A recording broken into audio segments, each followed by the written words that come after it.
Hi, in front of me is GIGASET GX290 and today I want to show you how you can install Adblock on your device. Start by opening Play Store, typing Opera Mini and download it. After that, open it.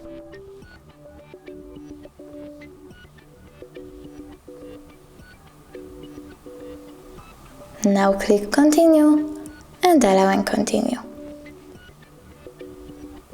Adblock is now on. You can check it out by going into any website, for example this one. And as you can see, you blocked your first ads. When you tap on the bottom right corner and click Adblocking, you will turn off Adblock. You can turn it back on the same way. Thanks so much for watching. If you enjoyed this video, leave a like, comment and don't forget to subscribe. Bye!